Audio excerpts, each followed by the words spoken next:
जी, आप देख रहे हैं हमारे YouTube चैनल को और आज हम आपसे चर्चा करेंगे महाभारत का छोटा सा प्रसंग, जयद्रथ वध।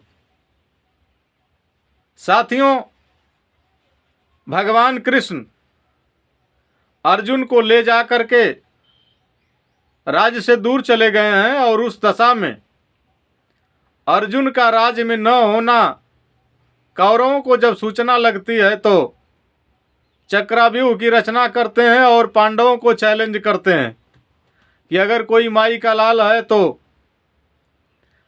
इस चक्रव्यूह को तोड़े। ऐसे में धर्मराज, युधिष्ठिर, सहदेव, नकुल, भीम सभी भाई बैठे हैं, चिंतित हैं कि अर्जुन के अलावा चक्रव्यूह भेदन की कला कोई नहीं जानता है।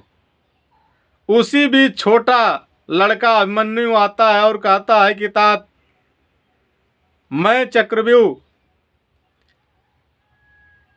भेदने की 6 कलाएं जानता हूं, 6 फाटक तोड़ने की क्षमता मैं रखता हूं, जानता हूं, और 7वें फाटक तोड़ने की बात जब पिताजी माँ को बता रहे थे, माँ को नींद आ गई और माँ सो गई। और 7वें फाटक को तो मैं अपनी गदा से तोड़ दूंगा।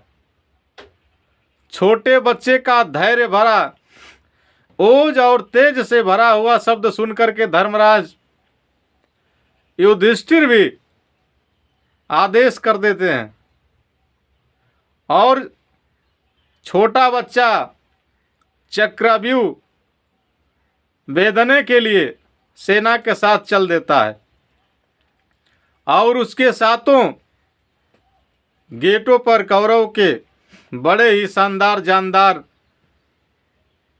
महारथी युद्ध के लिए तैयार खड़े थे। लड़ते लड़ते 6 फाटक तो अभिमन्यु वास्तव में तोड़ देता है। कौरवों के जितने भी महारथी थे उनको धूल चटाते हुए 6 फाटक तो तोड़ दिया, लेकिन 7वें में वो अशेर फंस जाता है। उसके बाण समाप्त हो जाते हैं, यहाँ तक कि वीर था उसका रथ फंसता है, रथ के चक्के को लेकर के वार करता है, लेकिन उसकी निर्मम हत्या कौरव दल के सैनिकों द्वारा कर दी जाती है और उस पे जयद्रथ ने उस निहत्थे बच्चे पर लात से विवार किया था। अंततो गत्वा वीर अभिमन्यु की मौत हो जाती है और यह सूचना जैसे ही अर्जुन को लगती है, अर्जुन बाहर थे कृष्ण के साथ, आते हैं और कसम खा लेते हैं कि अगर कल सूर्य डूबने से पहले मैं जयद्रथ की गर्दन नहीं काट लूंगा तो अपने आप को चिता में समर्पित कर दूंगा। पूरे कौरव दल में हाहाकार मच गया कि अब तो अर्जुन ने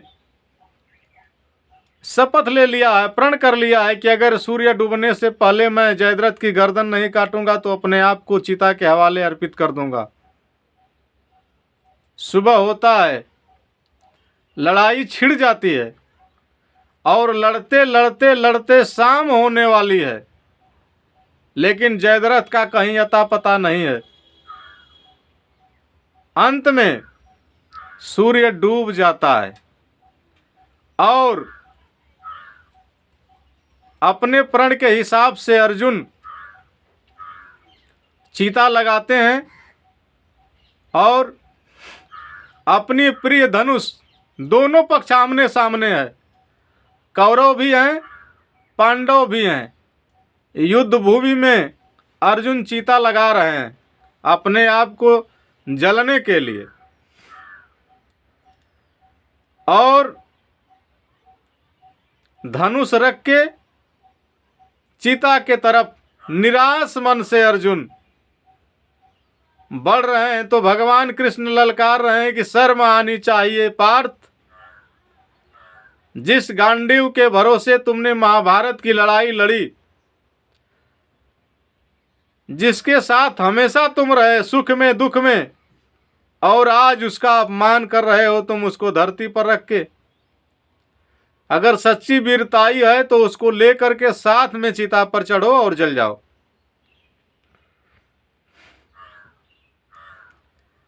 इधर कौरव दल में भी यह सूचना गई, जयद्रथ कमला व्यूह में छुपा था और सूचना पर आया कि देखें कैसे पांडव का वह गांडीव धारी अर्जुन चिता पे धूं धूं करके जलेगा और मैं अट्टहास करूंगा। धीरे धीरे जयद्रथ भी चिता के पास आ जाता है। कौरव दल की सेना और पांडव दल की सेना आमने सामने खड़ी है, बीच में चिता में आग लगी है। निराश मन से अर्जुन चिता की तरफ चल रहे हैं।